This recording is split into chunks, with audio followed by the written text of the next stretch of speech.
Rome, a famous city. Its story is very old. It became a great empire. Its power was immense. Many lands knew its rule.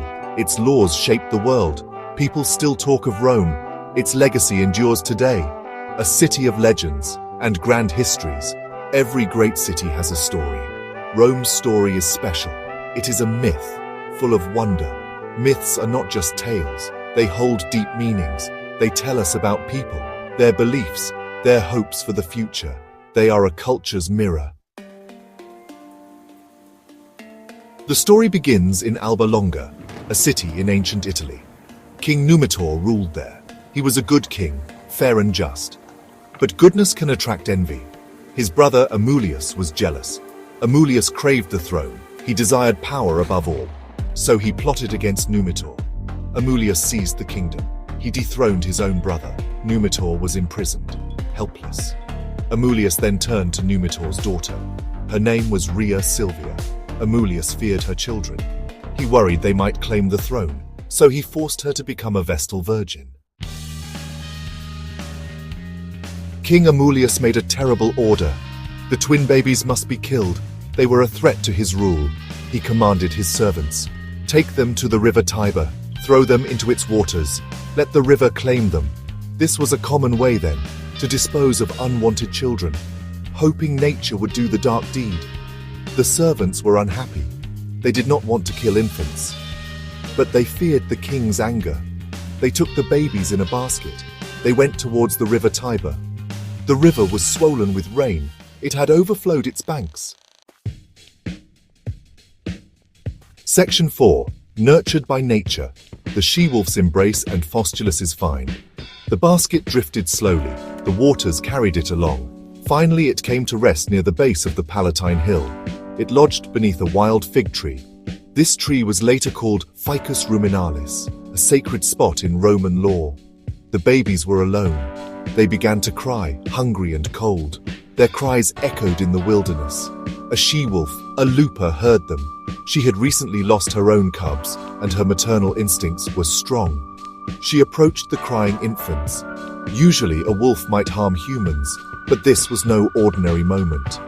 The she-wolf did not attack. Instead, she began to lick them. She lay down beside them and offered them her milk. The twins suckled from the wolf. They found nourishment and warmth. This image is very powerful.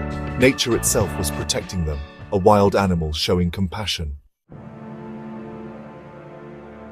Section 5. From Shepherds to Leaders. Discovering royal blood and restoring a king. Faustulus took the twins home to his humble hut on the Palatine Hill.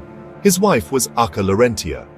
Some stories say she was called Lupa, wolf, perhaps for her wild nature or as a nickname.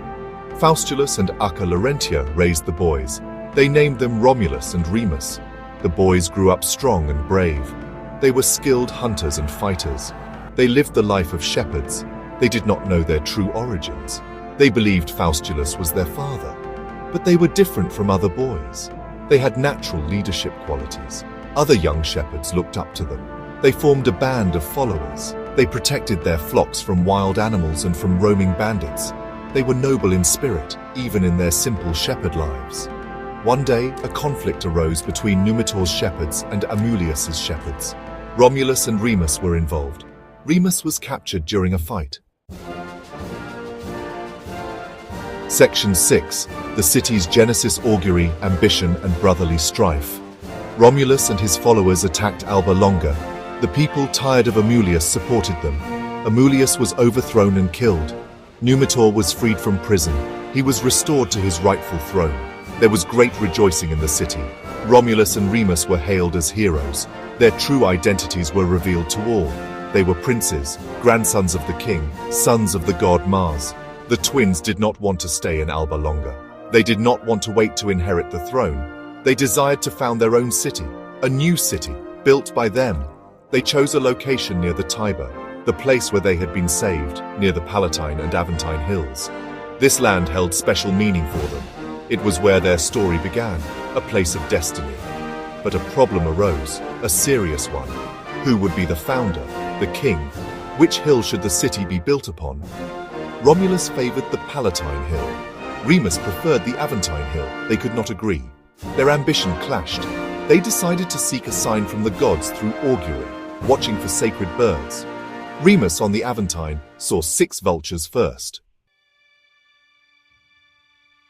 Section 7. The Enduring Legacy. Romulus's Rome and the myths echo through ages. Remus jumping over the wall was a grave insult. It was a challenge to Romulus's authority. It was a bad omen for the new city.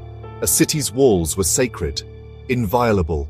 Romulus was filled with rage. What happened next is tragic. In his anger, Romulus struck Remus and killed him. Brother killed brother. The foundation of Rome was thus laid, but it was stained with fraternal blood. This act of fratricide is significant. It became part of Rome's story. It showed that Rome would be strong, willing to do anything to survive, to grow, but it also hinted at internal conflict. Civil strife would plague Rome later. Romulus mourned Remus, but he continued. He named the new city Roma after himself. He became its first king, its founder. He ruled for many years. Romulus established many Roman institutions. He created the first legions, the army,